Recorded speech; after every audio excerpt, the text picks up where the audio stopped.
안녕하세요. 밤이 깊었네요. 오늘 하루도 고생 많으셨죠? 편안하게 쉬면서 오늘 밤 따뜻한 옛날 이야기를 들어보세요. 옛날 옛적에 어느 한 춥고 외딴 마을 구석에 이덕삼 리드산이라는 사내가 살고 있었답니다. 그의 겨울은 유난히 혹독했습니다.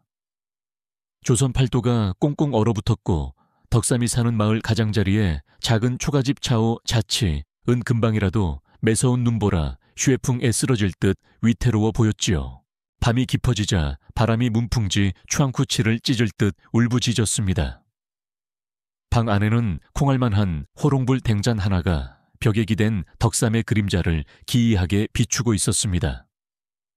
천장에서 떨어진 불티의 등을 크게 다친 이후로 그의 등은 활처럼 굽어꼽추 있었고 그 그림자는 마치 작은 산처럼 벽 위에서 일렁였습니다. 방 안에는 눅눅한 집 냄새와 덜 마른 장작이 아궁이에서 타다 내는 매캐한 연기 냄새, 얀치가 뒤섞여 있었습니다. 덕삼은 그 굽은 등 때문에 숨소리마저 거칠었지만 그의 시선은 오로지 아랫목에 누인 아들에게 고정되어 있었습니다. 10살 남짓된 아들, 철민 티에민이었습니다. 걸럭걸럭 아이는 얇은 무명 이불을 목까지 끌어당긴 채 뼛속까지 시린 듯 마른 기침을 토해냈습니다. 덕삼은 아들의 낡고 해진 소못 애미한 이을 기우고 있었습니다. 오래전 불길 속에서 아들을 구하느라 함께 다친 그의 손은 화상 자국으로 뒤틀리고 나무지게를 지느라 온통 굳은 살이 박여 있었습니다. 그 거칠고 투박한 손이 작은 바늘귀를 꿰느라 덜덜 떨렸습니다. 절민아, 아비가 미안하다. 그는 소리내어 말하지 못했습니다. 아들을 바라보는 그의 눈에는 이 추위와 가난을 물려준 것에 대한 깊은 죄책감과 그럼에도 불구하고 어떻게든 이 아이만큼은 훌륭한 선비 시다프로 키우겠다는 강철 같은 의지가 함께 담겨 있었습니다. 며칠 뒤 철민의 기침이 조금 잦아들자 아이가 조심스레 입을 열었습니다.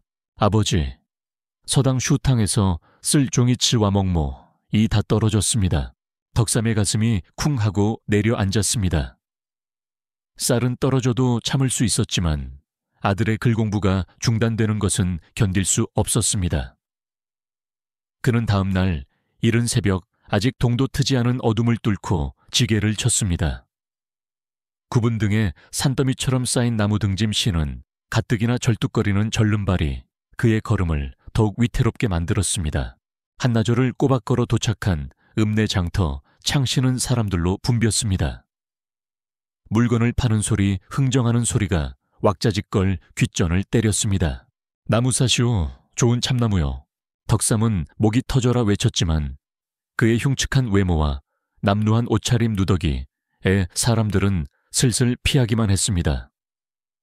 해가 저물녘이 되어서야 겨우 나무를 다 팔아 쌀 한 줌과 종이 2억 원, 그리고 작은 먹 한 자루를 살 수 있었습니다. 덕삼은 행여나 부서질까 종이와 먹을 가슴 깊숙이 품었습니다. 아들이 이 종이에 글을 쓰고 먹을 깔아 실을 짓는 상상만으로도 굽었던 등이 잠시 펴지는 듯 했습니다. 그때였습니다. 어이 저기 꼽추 절름발이 좀 봐라. 길 한복판에서 요란한 웃음소리가 터져 나왔습니다. 이 고을을 다스리는 김형암, 진센젠의 외아들 김학수, 진죄주와 그 무리였습니다. 15 남짓한 학수는 번쩍이는 비단 도포 시초더 파워를 입고 거들먹거리며 걸어오고 있었습니다. 학수는 덕삼의 초라한 행색을 보더니 일부러 어깨를 세게 밀쳤습니다. 아야스, 덕삼은 균형을 잃고 그대로 흙바닥에 나동그라졌습니다. 쿵 하는 소리와 함께 그가 품고 있던 모든 것이 쏟아졌습니다. 쌀알은 흙먼지 속에 흩어졌고 애지중지하던 종이는 더러워졌으며 먹은 2 동강이 나버렸습니다. 와하하 꼴, 좋다 저 흉측한 꼴 좀 보게. 병신빙센 주제에 감히 길을 막아 학수무리의 조롱, 차은홍이 비수처럼 쏟아졌습니다. 덕삼은 치밀어 오르는 분노와 서름의 입술을 깨물었습니다. 이때 소란을 듣고 마침 순시를 돌던 김형암이 다가왔습니다. 덕삼은 형암이 아들을 꾸짖어 줄 것이라 생각하고 다급히 고개를 조아렸습니다. 나으리 이 아이들이... 하지만 형암은 제 아들은 쳐다보지도 않고 흙바닥에 엎드린 덕삼에게 불호령을 내렸습니다. 아이 정거스 젠 우아. 벼락 같은 고함에 장터가 순간 조용해졌습니다. 감히 누구 앞이라고 길을 막고 소란을 피우느냐네. 그 흉측하고 더러운 절름발이 꼴이 내 눈을 어지럽힌다. 당장 이 흙 묻은 것들을 치우고 썩 꺼지지 못할까. 덕삼은 아무 말도 할 수 없었습니다. 그는 굽은 등을 더욱 깊이 숙였습니다. 사람들 앞에서 아비가 모욕당하는 모습을 보일 수 없다는 생각보다 이 더러워진 종이와 깨진 먹을 보고 실망할 아들의 얼굴이 먼저 떠올랐습니다. 그는 묵묵히 모모히 떨리는 손으로 흙먼지 속에 쌀알을 주워 담고 더러워진 종이를 털고 두 동강 난 먹을 끌어모았습니다. 그의 굽은 등 뒤로 김형암 아들의 차가운 비웃음소리와 사람들의 수군거림이 겨울바람보다 더 시리게 파고들었습니다. 그날 밤 덕삼은 호롱불 아래에서 흙이 묻어 얼룩진 종이를 한 장 한 장 조심스레 펴면서 아들 몰래 소리 없이 눈물을 삼켜야 했습니다. 세월 수유행은 덧없이 흘러 장터에서 모욕을 당했던 그날로부터 6해가 지났습니다. 10살이던 철민은 어느덧 16의 청년이 되었습니다. 아비의 바람대로 키는 훤칠하게 자랐고 그 총명함 총밍은 서당 슈탕의 훈장 슌창조차 혀를 내두를 정도였습니다. 하지만 철민의 마음속 그늘 또한 키만큼이나 자라나 있었습니다. 머리가 굵어지고 세상 물정을 알게 될수록 아버지 이덕삼의 굽은 등과 절뚝거리는 다리는 철민에게 참을 수 없는 수치심 엑시우치 신이 되었습니다. 같은 서당에 다니는 양반, 리양반 자제들은 결코 철민을 자신들의 무리에 끼워주지 않았습니다. 그들은 철민의 등 뒤에서 꼽추 절름바리의 자식이라 수군거렸고 그 소리는 비수비쇼가 되어 철민의 가슴에 박혔습니다. 철민은 아버지를 원망, 유엔왕하기 시작했습니다. 왜 하필 나의 아버지는 저런 모습일까? 왜 우리는 이 지긋지긋한 가난핀에서 벗어날 수 없는가? 그는 덕삼과 한 상에 앉아 밥 먹는 것조차 피했고 밖에서 아버지를 마주칠까 두려워했습니다. 덕삼은 그런 아들의 마음을 모를 리 없었습니다. 아들의 차가운 눈빛과 멀어지는 발걸음을 느낄 때마다 그의 굽은 등은 더욱 깊이 눌리는 듯 했습니다. 그는 아무 말도 하지 않았습니다. 그저 묵묵히 해가 뜨기 전에 일어나 누구보다 무거운 지게를 지고 해가 진 후에야 지친 몸을 이끌고 돌아왔습니다. 아들의 종이와 붓을 사기 위해 자신의 몸이 부서지는 것은 조금도 아깝지 않았습니다. 그러던 어느 해 늦여름이었습니다. 끔찍한 역병, 이빙 이 마을을 덮쳤습니다. 얼굴에 붉은 반점 반디엔 이돋고 불덩이 같은 고열 가을에 애시달리다. 속절없이 죽어나가는 병 사람들은 그것을 마마 혹은 천연두 티엔란도우라 부르며 공포에 떨었습니다. 마을 어귀에는 부정한 것을 막는 금줄, 진성이 쳐졌고 무당 우탕 이 밤낮으로 구슬했지만 죽음의 그림자는 거침이 없었습니다. 그리고 그 재앙자의 양은 끝내 덕삼의 초가집에도 들이닥쳤습니다. 아버지, 춥습니다. 그토록 쌀쌀 맞던 철민이 어린아이처럼 떨며 앓는 소리를 냈습니다. 덕삼이 달려가 아들의 이마를 짚어보자 손바닥이 될 듯 뜨거웠습니다. 불길한 붉은 반점이 철민의 얼굴과 온몸을 뒤덮기 시작했습니다. 안 된다. 철민아, 정신 차려라. 덕삼은 평생 모은 쌈짓돈을 모두 털어 읍내의 의원 이웬을 모셔왔습니다. 노 의원은 고개를 절레절레 저을 뿐이었습니다. 이것은 마마요. 이미 도끼 두치가 온몸에 퍼졌어. 이제부터는 하늘의 뜻 윤밍에 맡기는 수밖에. 덕삼은 의원의 바짓가랑이를 붙잡고 애원했습니다.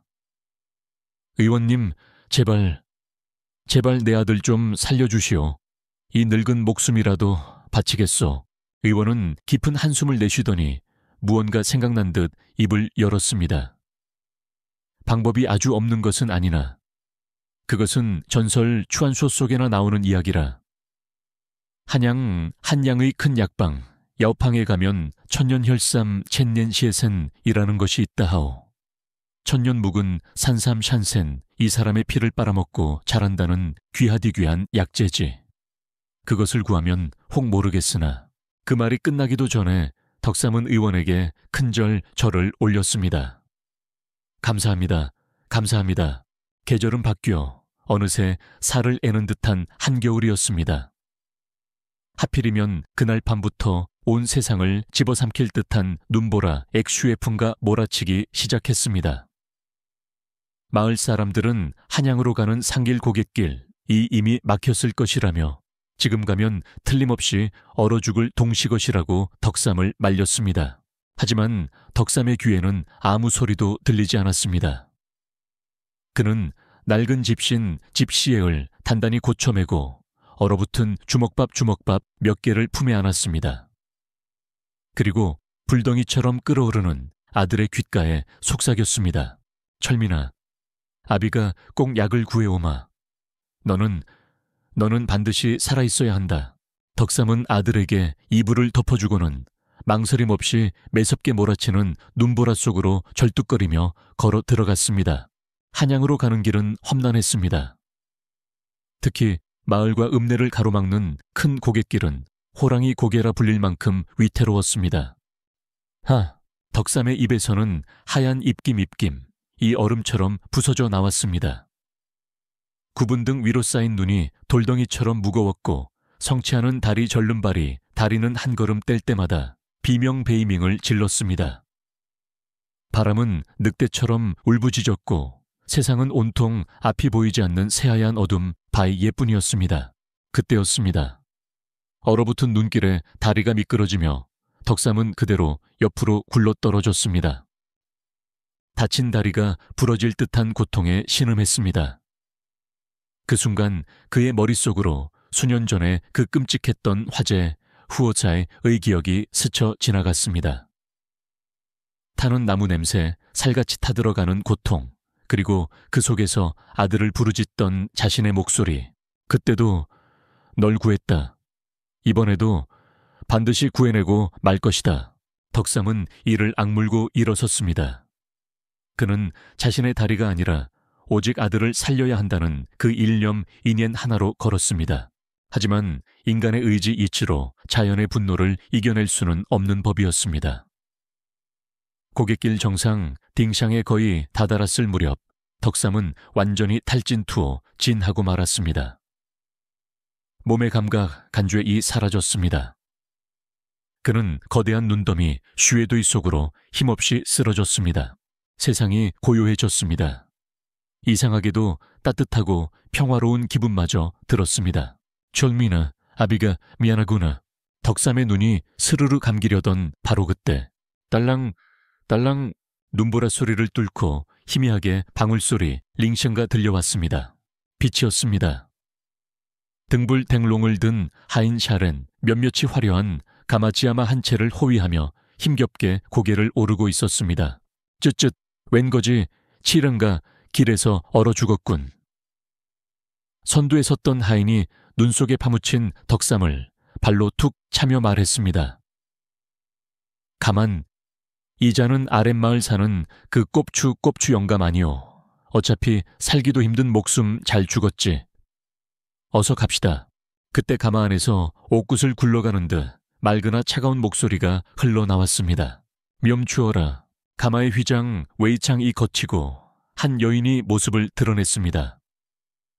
혹한의 눈보라 속에서도 그 아름다움이 조금도 가려지지 않는 이 고을 제일의 명기 밍지 매화 메이화였습니다. 그녀는 김형암의 연회 얀쿠에 불려가던 길이었습니다. 매화는 하인들이 경멸 칭미해하는 눈빛으로 내려다보는 그 사내에게 다가갔습니다. 사내는 분명 숨이 끊어지기 직전이었습니다.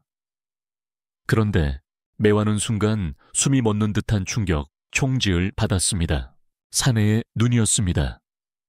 다 죽어가면서도 그 두 눈은 감기지 않고 한양으로 가는 길을 향해 또렷이 뜨여 있었습니다. 그것은 죽어가는 거지의 눈이 아니었습니다.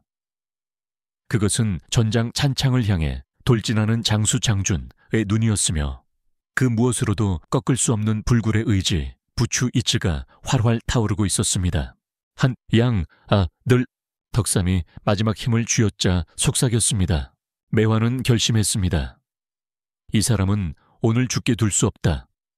당장 이 사람을 부축해라. 가장 가까운 주막 주무으로 간다. 하인들이 당황해서 외쳤습니다. 아씨 마님 형암 나으리의 연회에 늦으시면 매화가 싸늘하게 대꾸했습니다. 나으리의 꾸지람이 무서우냐?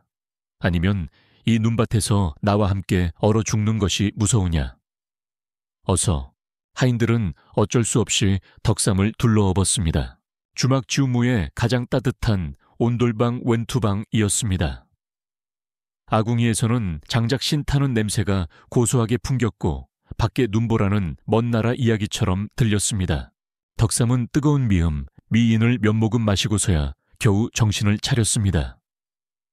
눈앞에는 방금 전 눈밭에서 만난 비단옷의 여인이 단아하게 앉아 있었습니다. 어찌 저 같은 것을 구하셨습니까? 귀부인 구이후렌.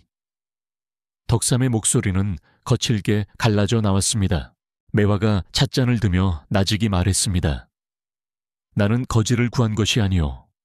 그 눈빛 양광을 구한 것이지. 이제 말해보시오. 이 죽음의 폭풍을 뚫고 한양에는 어인일로 가려 했소. 덕삼은 아들 철민의 이야기를 했습니다. 그는 구걸하거나 동정 통칭을 구하지 않았습니다. 그저 아비로서 아들을 살려야 한다는 사실, 실시을 담담하게 이야기했습니다. 그런데 말을 하면 할수록 매화의 눈이 점점 커졌습니다. 이 사내는 비록 행색은 남루하고 등은 굽었으나 그가 사용하는 말씨, 말투와 어휘 유후이는 천한 농부의 것이 아니었습니다. 그것은 그를 읽고 예를 아는 고고한 선비 시다후의 언어였습니다. 심지어 그는 아비의 도리다우리를 말하며 경전 징디엔의 한 구절을 정확히 인용했습니다. 매화 역시 몰락한 양반, 메이로 량판의 여식으로 억울하게 기적지지에 오른 신세였습니다. 그녀는 단번에 덕삼의 본모습 벤츠를 꿰뚫어 보았습니다. 매화는 슬프면서도 반가운 미소 웨이셔를 지었습니다. 과연 사람들은 당신을 두고 마을의 꼽추 영감이라 부르더군요. 허나 내 눈에는 깨진 그릇치 속에 갇힌 위대한 학자 다쉐체가 보입니다. 덕삼은 아무 말도 하지 못했습니다. 지난 10수년간 단 한 번도 누군가 자신을 그렇게 불러준 이가 없었습니다. 매화가 말을 이었습니다. 선비 시른의 몸은 굽었을지언정 그 정신 징신만큼은 내가 밤낮으로 접대하는 그 거만한 관리들보다 훨씬 꼿꼿하고 올곧습니다. 그녀는 무거운 돈주머니 챗낭을 꺼내 덕삼 앞에 놓았습니다. 약값 여자의 보태시오. 덕삼이 손을 저으며 거절하려 하자 매화가 막았습니다. 이것은 자선치샨이 아니오. 내가 본 그 정신에 대한 투자 터우지요. 허나 돈만으로는 한양에서 진짜 약을 구하기 힘들 터. 매화는 품에서 붓비과종이 실을 꺼내더니 고운 손길로 서찰 숫자 한 통을 써내려갔습니다. 이것을 받으시오. 그녀가 서찰을 밀라으로 봉인 펑긴하며 말했습니다. 한양에서 가장 큰 약방의 주인은 나의 오랜 벗 유이요. 이 서찰을 보이면 그가 속이지 않고 진실로 천년혈삼이 존재한다면 반드시 구해줄 것이오. 덕삼은 돈주머니와 서찰을 받아들고 구분 등으로 할 수 있는 가장 깊은 예리를 표했습니다. 그는 이마를 방바닥에 대고 후후 떨리는 목소리로 말했습니다. 이 크신 은혜 엔후이를 어찌 에어서 가시오. 가서 아드님을 구하시오. 매화가 그를 일으켜 세웠습니다. 그리고 무사히 돌아오시거든 그때는 이 선비 리셴베이께서 나와시 한 수술 주 한 잔 나누어 주시겠소. 이 선비. 덕삼은 그 한마디에 온몸에 새로운 힘이 솟는 것을 느꼈습니다. 그는 고개를 끄덕였습니다. 그리고 다시 일어섰을 때 그의 절뚝거리는 걸음걸이에는 전보다 더 큰 무게와 위험이 실려 있었습니다.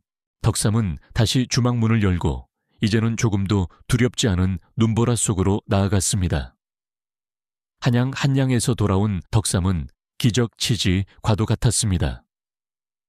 눈보라가 그치고 봄 기운 춘치 이 돌기 시작할 무렵 죽음의 문턱맨에 섰던 철민이 자리에서 일어났습니다. 천년혈삼 첸년 시에센이라는 약재가 신요 셴샤오했는지 아니면 아들을 살리겠다는 아비의 집념 지년 이 하늘을 감동시켰는지 철민은 흉터 하나 없이 깨끗하게 회복되었습니다. 철민은 아버지를 보는 눈이 달라졌습니다. 열병 레빙을 앓는 내내 귓가에 맴돌던 아버지의 속삭임, 아비가 꼭 약을 구해 오마과 돌아온 아버지의 온몸을 뒤덮은 동상 자국과 피로에 절어 더욱 깊어진 주름을 보았습니다. 수치심, 시우치, 진아이 완전히 사라진 것은 아니었습니다. 아버지의 구분 등은 여전했으니까요. 하지만 그 수치심의 자리에 차가운 경외감, 징웨이 간과 무거운 빛 후잘간이 싹트기 시작했습니다. 철민은 말이 없어졌습니다. 그는 방에 틀어박혀 이전보다 몇 배는 더 지독하게 글 우엔을 읽었습니다. 아버지의 희생 시생에 보답할 길은 오직 그것뿐이라 여겼습니다. 그리고 약속 유해주대로 매화 매화가 덕삼을 찾아왔습니다. 물론 마을 어귀에 누추한 초가집 차오 자치으로 대놓고 온 것은 아니었습니다. 소문 수어웬 은독 두보다 무서운 법이니까요. 그녀는 읍내 주막 주무이나 혹은 인적이 드문 산사 샨시의 찻방에서 조용히 사람을 보내 덕삼을 불렀습니다. 이 선비 리시엔 베이크간 강령하셨습니까? 매화는 덕삼을 결코 영감이라 부르지 않았습니다. 그녀는 언제나 귀한 종이치와 잘 말린 먹모 그리고 날카롭게 깎인 붓비아이를 가져왔습니다. 덕삼에게 그것은 단순한 선물이 아니었습니다. 그것은 지난 10수년간 잃어버렸던 그의 영혼 링쿤 그 자체였습니다. 덕삼이 처음 붓을 잡았을 때 불에 대고 지게에 눌려 뒤틀린 그의 손은 사시나무처럼 떨렸습니다. 그는 먹을 까는 내내 눈을 감고 있었습니다. 벼루 안에 물이 고이고 먹이 갈리며 풍기는 묵향, 모향은 그 어떤 약재보다도 진한 치유제, 지치유지였습니다. 첫 글자 CI를 쓸 때 떨림이 멎었습니다. 그의 구분 등은 펴지지 않았지만 그의 정신은 하늘을 찌를 듯 꼿꼿하게 일어섰습니다. 그는 잊고 있던 경전 징디엔을 써 내려갔고 곧이어 자신의 마음을 담은 시를 짓기 시작했습니다. 그의 시에는 혹독한 겨울 동을 견뎌낸 자의 슬픔이 있었고 매서운 바람 풍 속에서도 꺾이지 않는 갈대루의 강인함이 있었으며 백성 바이싱의 고촉 후추를 꿰뚫어 보는 날카로운 눈이 있었습니다. 매화는 그 시들을 가져갔습니다. 그녀는 단순한 기생, 지성이 아니었습니다. 그녀의 가야금 지하 의 친소리는 사람의 마음을 움직이는 힘이 있었습니다. 매화는 덕삼의 시에 곡조 큐추디어를 붙여 노래했습니다. 강은 깊이 얼어도 그 밑에 물은 살아 흐른다. 강은 깊이 얼어도 그 밑에 물은 살아 흐른다. 그 노래는 읍내의 화려한 기방, 지방을 넘어 학문을 논하는 선비 시인들의 술상 지우창까지 울려 퍼졌습니다. 사람들은 수군거리기 시작했습니다. 이토록 깊고 처절하면서도 희망시황을 잃지 않는 시를 짓는 자가 누구인가? 매화는 그저 미소 웨이샤오 지으며 은둔 꼽추 선비 인둔 꼽추 시렌라 답했습니다. 그 이름은 전설 추안소이 되어 고을 안에 조용히 퍼져나갔습니다. 덕삼은 10수년 만에 처음으로 사람으로서 인정받고 있었습니다. 가을이 무르익어 고을에서 가장 큰 잔치 얀코이가 열렸습니다. 바로 김형암 진센젠의 환갑 환자을 축하하는 수연 쇼겐이었습니다. 형암에 관하 관야 마당은 발 디딜 틈이 없었습니다. 기름진 고기 굽는 냄새, 로우 굽는 냄새와 향긋한 술 내음, 주샹이 진동했습니다. 형암은 이 잔치를 위해 백성들의 고열 가오 시액을 얼마나 짜냈는지 모릅니다. 잔치의 하이라이트는 형암의 외아들 김학수 진쉐주가 주최하는 시회 시회였습니다. 김형암은 아들의 학문 회원을 뽐내고 싶어 안달이 나 있었습니다. 거만 애요만 한 표정의 김학수가 비단 도포를 휘날리며 마당 중앙으로 나섰습니다. 그는 헛기침을 몇 번 하더니 낭낭하게 시 한 수를 읊기 시작했습니다. 혹한 쿠안이 천지를 덮어도 매와 매화는 그 향을 잃지 않으니 중략 강은 얼어도 물은 흐른다. 시가 끝나자 좌중 주어종에서 우레와 같은 박수파이쇼와 환호환후가 터져 나왔습니다. 과연 대단한 경지 징디오 어린 나이 옌수이의 저런 깊은 뜻을 김형암은 기쁨에 겨워 입이 귀에 걸렸습니다. 허허 내 아들이지만 참으로 그때였습니다. 가야금 반주 반소울을 하던 매화의 손가락이 현위에서 굳었습니다. 그녀의 얼굴이 백지장 바이츠처럼 하얘졌습니다. 김학수가 읊은 시는 바로 어젯밤 덕삼이 매화에게 건네주었던 은둔 꼽추 선비의 가장 뛰어난 걸작 지혜추어이었습니다. 바로 그 순간 관아의 문 에멘을 지키던 하인 샤른 이 소리쳤습니다. 개 물렀거라. 기생 지성 아씨의 가야금 줄자 옛 친센을 가져왔다. 사람들이 길을 터주자 그 사이로 익숙한 그림자잉 하나가 힘겹게 걸어 들어왔습니다. 구분 등에 낡은 옷차림 가야금 줄이 담긴 작은 상자를 든 이덕삼이었습니다. 매화가 시회에 참석할 구실 캬우스를 만들어주기 위해 그를 부른 것이었습니다. 김형암은 이 즐거운 잔치에 끼어든 흉측한 초이 몰골의 녹이 누치를 터뜨렸습니다. 아이구 이게 웬 재수없는 꼴이냐. 이 흉측한 꼽추 절름발이 꼽추 절름발이 놈아 감히 여기가 어디라고 내 더러운 행색 싱세을 들이미느냐. 여봐라 저놈을 당장 끌어내 매질 치싱하라. 덕삼은 손에 들고 있던 상자를 떨어뜨렸습니다. 그는 김학수를 보았고 곧이어 창백하게 질린 매화를 보았습니다. 모든 것을 순식간에 깨달았습니다. 십수년간 그는 이런 모욕 우루 앞에서 늘 고개를 숙였습니다. 땅바닥만 바라보았습니다. 하지만 오늘은 아니었습니다. 덕삼은 구분등을 펼 수는 없었지만 흙먼지만 보던 그의 턱턱 이 천천히 그리고 당당하게 들렸습니다. 마당은 순식간에 조용해졌습니다. 숨막히는 침묵, 챗모 속에서 덕삼의 거칠고 쉰 목소리가 울려 퍼졌습니다. 사도대감 스더다지엔 모두가 얼어붙었습니다. 감히 저 천한 꼽추가 형암에게 말을 걸다니. 방금 도련님 다우린께서 읊으신 시 말입니다. 참으로 훌륭한 시입니다. 김학수가 칭찬인 줄 알고 우쭐 으쓱 했습니다. 덕삼은 아랑곳하지 않고 절뚝거리며 마당 한가운데로 걸어 나왔습니다. 그는 모여 앉은 수많은 유생 루셩들을 둘러보았습니다. 현아, 소인 샤오렌 이 듣기에 도련님께서 너무 서두르신 나머지 아주 중요한 글자 싹 하나를 빠뜨리신 듯합니다. 김형암의 얼굴이 분노로 자주색이 되었습니다. 무슨 망발 왕파이냐. 김학수는 당황탕황해서 외쳤습니다. 무얼 빠뜨려 완벽완비 한시였단 말이다. 덕삼은 그들을 우시했습니다. 그는 시회에 참석한 다른 선비들을 향해 말했습니다. 그는 방금 김학수가 읊었던 시를 처음부터 다시 읊기 시작했습니다. 그것은 같은 시였습니다. 하지만 덕삼의 목소리에는 그 시를 책상치의 추앙 앞에서 지어낸 것이 아니라 뼛속 시린 겨울을 온몸으로 살아낸 샹자의 슬픔과 한 아이치엔 이 서려 있었습니다. 마지막 구절 주지에에 이르러 덕삼은 잠시 숨을 골랐습니다. 도련님께서는 이렇게 읊으셨지요. 강은 얼어도 물은 흐른다. 강은 얼어도 물은 흐른다. 그는 눈을 감았습니다. 현아, 본래 벤라이 이 시를 지은 자 조제는 이렇게 썼습니다. 덕삼의 목소리가 낭낭하게 터져 나왔습니다. 강은 깊이 얼어도 그 밑에 물은 살아 흐른다. 강은 깊이 얼어도 그 밑에 물은 살아 흐른다. 순간이었습니다. 깊이라는 단어와 살아라는 단어가 더해지는 순간 시의 격에 이 달라졌습니다.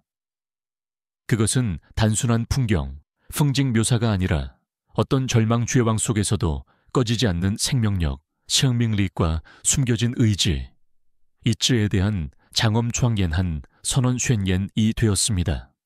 세상시 마당에 모인 선비들 사이에서 깊은 탄식탄 시이 터져 나왔습니다. 그들은 진짜 학자 익슈에저들이었습니다. 그들은 그 한 글자가 가진 청음첸진의 무게를 즉시 알아차렸습니다. 그들은 경멸칭미애과 조롱차오농의 눈으로 김학수를 그리고 경희징이와 종영준징의 눈으로 덕삼을 번갈아 보았습니다. 김학수의 얼굴이 하얗게 질렸습니다. 백지장처럼. 내내 이놈 천한 것이 감히 김형암이 벌떡 일어나 소리쳤습니다. 저놈의 주둥이를 찢어라. 당장 저놈을 끌어내라. 관아의 포졸 붓수들이 몽둥이를 들고 달려드는 순간 쉥! 매화가 가야금을 손바닥으로 내리쳐 날카로운 파열음 포리의 인을 만들어냈습니다. 명크시여. 평소 나긋나긋하던 매화의 목소리가 얼음장처럼 차가웠습니다. 형암 대감께서는 이 고을 최고의 선비 시렌을 모시고자 이 잔치를 여신 것이 아닙니까? 그녀는 벌떡 일어나 김학수가 아닌 덕삼을 손가락으로 가리켰습니다. 바로 여기 이분이야말로 지난 몇 달간 여러분이 그토록 칭송해 마지 않던 은둔 꼽추 선비 이덕삼 선비님이십니다. 마당은 그야말로 아수라장 A 시우로 창이 되었습니다. 믿을 수 없다는 속삭임, 수군거림, 충격, 총지, 그리고 경악징이. 그때 잔치를 구경하던 마을 사람들 틈에 숨어있던 한 청년 칭옌이 있었습니다. 바로 철민이었습니다. 아버지가 형암댁에 간다는 것이 이상해서 몰래 뒤따라왔던 철민은 이 모든 광경, 광증을 처음부터 끝까지 지켜보고 있었습니다. 아버지가 조롱당하는 것을 보았습니다. 아버지가 당당하게 시를 읊는 것을 들었습니다. 고을의 모든 선비들이 아버지의 시 한 구절에 경탄징탄하는 것을 보았습니다. 철민은 그 자리에 못 박힌 듯 서 있었습니다. 그제야 깨달았습니다. 자신이 그토록 부끄러워했던 아버지의 구분 등 그것은 부끄러움의 상정이 아니었습니다. 그것은 아들을 구하기 위한 훈장슌창이었으며 세상의 모든 모욕과 멸시, 미애시를 묵묵히 짊어져온 태산타이샨이었습니다. 자신이 느꼈던 수치심은 아버지의 것이 아니라 바로 자기 자신의 것이었습니다. 아버님, 철민의 눈에서 뜨거운 눈물이 솟구쳤습니다. 그는 더 이상 숨어 있을 수 없었습니다. 철민은 인파램프를 헤치고 뛰쳐나갔습니다. 당황한 포졸들 부수과 분노에 찬 김형암 앞을 지나 마당 한가운데 우뚝 선 아버지에게 달려갔습니다. 그리고 수백 명의 눈이 지켜보는 가운데 철민은 아버지의 발 앞에 몸을 던졌습니다. 이마가 차가운 흙바닥에 닿도록 조선 처신의 자식 지시이 아비후에게 올릴 수 있는 가장 크고 깊은 큰절을 올렸습니다. 마당은 숨소리 하나 들리지 않을 만큼 고요해졌습니다. 철민의 울부짖음, 이 정적 징지을 깨뜨렸습니다. 아버님, 이 불효자식 부셔지시을, 이 불초부셔한 놈을 용서롱슈하여 주시옵소서. 형암의 호통 앞에서도 흔들림 없던 덕삼의 어깨가 아들의 그 한마디에 와르르 무너지듯 떨려왔습니다. 덕삼은 천천히 허리를 굽혀 흙먼지 속에 엎드린 아들의 머리에 자신의 거칠고 뒤틀린 손을 얹었습니다. 그날 김형암의 잔치는 모든 의미 이외를 잃었습니다. 도둑 이된 김학수는 웃음거리로 전락했습니다. 고을 사람들의 눈에 이덕삼은 더 이상 절름발이 꼽추가 아니었습니다. 그는 진정한 학자 액슈에저요 위대한 스승 셴샹이었습니다. 김형암 진센제노의 환갑잔치 환자였는 아수라장 아슈로 창이 되었습니다. 아들의 울부짖음을 들으며 덕삼 대사는 지난 10수년간 구분 등을 짓눌러왔던 청은망은 첸진 완진의 서름이 한순간에 녹아내리는 것을 느꼈습니다. 그러나 자신의 권위 콴웨이가 만백성 완바이싱 앞에서 헌신짝처럼 짓밟힌 것을 깨달은 김형암의 얼굴은 분노, 팬누로 검붉게 변했습니다. 이놈들이 형암의 목소리가 찢어질 듯 터져 나왔습니다. 감히 이 잔치를 망치고 사또 시더인 나를 능멸링미해해. 이것은 반역판. 네 과도 같은 다죄 다수이 다 여봐라. 저 흉측한 꼽추와 그 아들놈까지 당장 두 놈을 함께 묶어라. 옥 유에 천어허 아주 뼈를 부러뜨릴 것이다.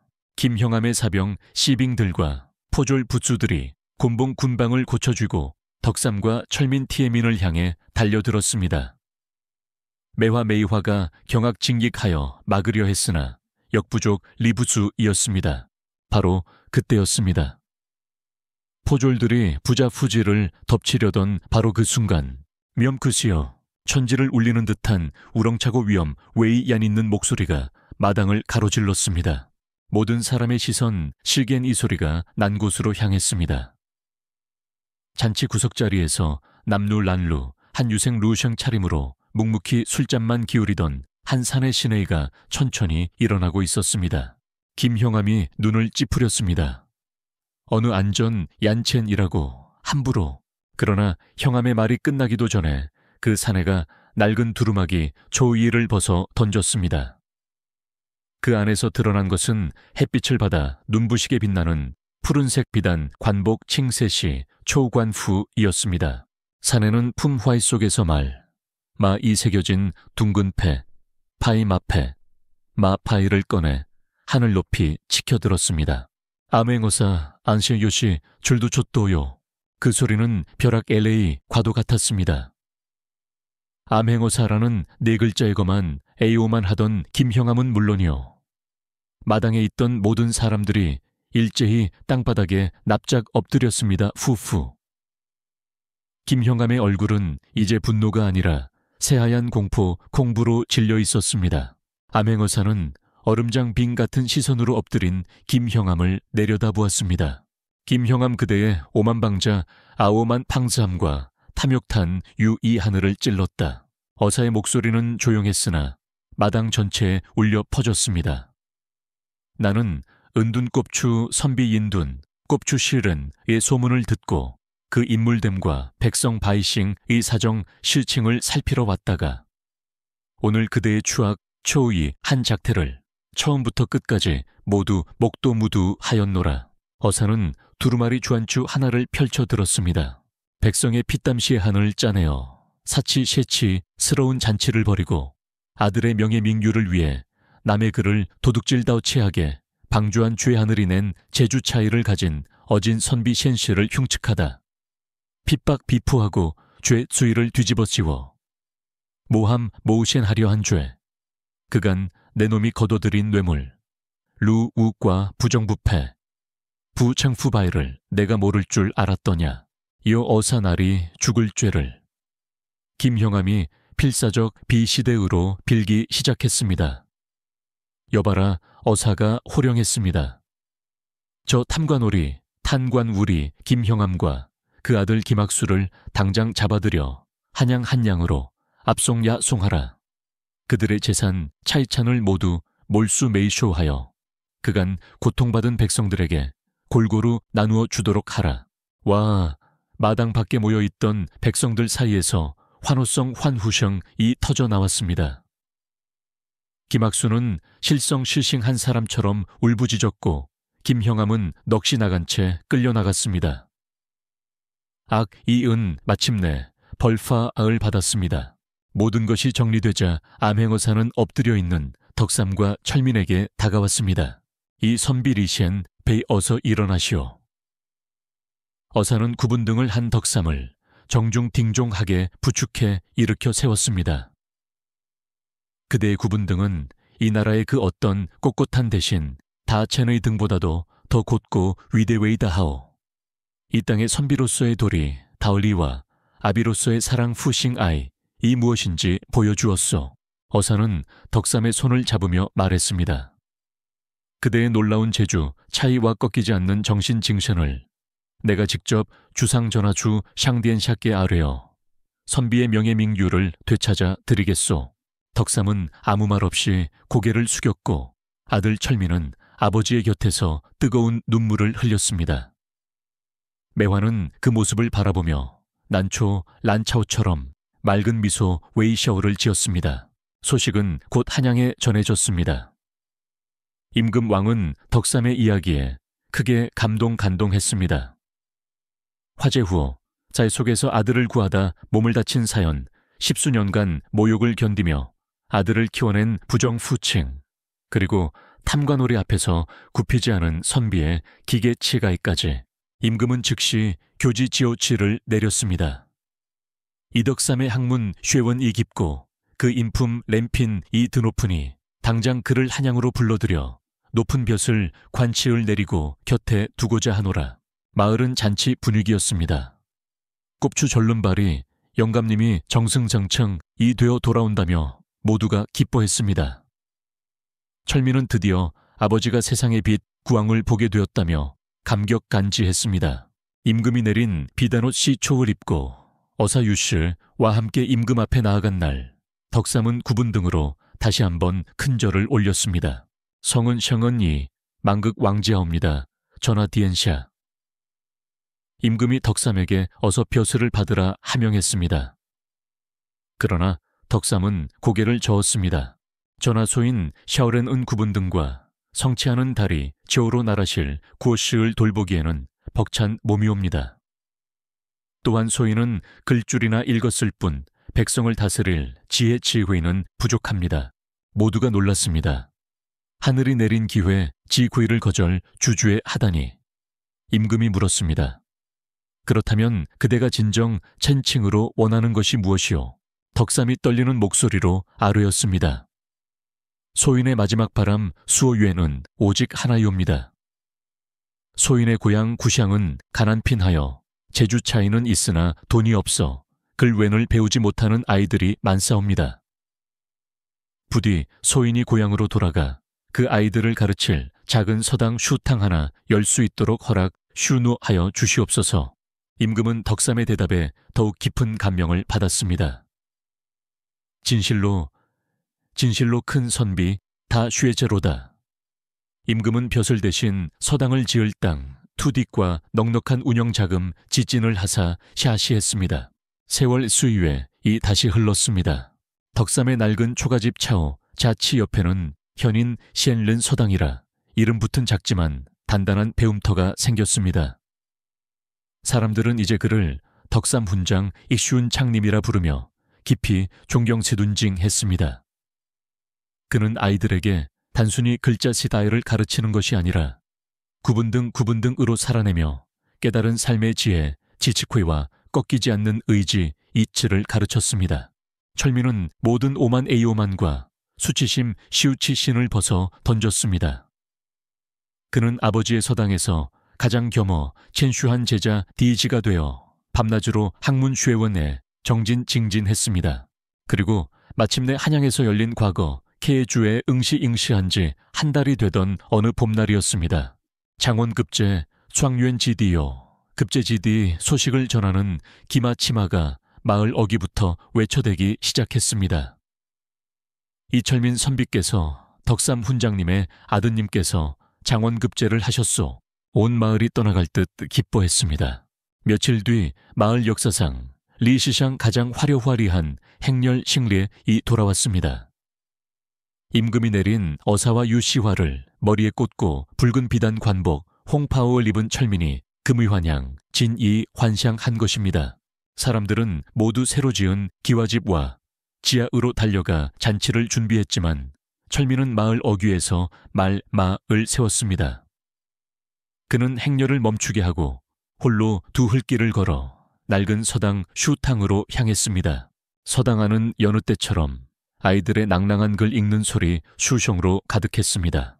덕삼 훈장님은 이제 머리 토우파가 온통 백발 바이파이 되었고 등은 더욱 굽어 있었습니다. 그는 한 작은 아이의 붓비 잡은 손을 잡아주며 인자 렌치하게 미소 짓고 있었습니다. 문맨의 큰 그림자인가 드리워졌습니다. 덕삼이 고개를 들었습니다. 눈부신 관복 관푸을 입은 아들 철민이 문지방 맨 디방에 서 있었습니다. 철민은 천천히 아버지 앞으로 걸어왔습니다. 그는 아무 말도 하지 않았습니다. 그저 어사화가 달린 화려한 관모관마오가 흙바닥에 닿도록 세상에서 가장 깊고 경건징첸한 큰절큰절을 올렸습니다. 아버님, 아버님. 흙먼지 속에서 철민의 목소리가 울렸습니다. 불초소생 부샤오샤오셩 이제야 돌아왔습니다. 덕삼은 천천히 몸을 일으켰습니다. 화상 자국 샹헨과 세월의 흔적이 가득한 그의 거친 손이 아들의 어깨에 가만히 내려앉았습니다. 그래, 훌륭하다 내 아들아. 덕삼의 주름진 눈가에서 마침내 기쁨의 눈물 LA 한 줄기가 흘러내렸습니다. 그때였습니다.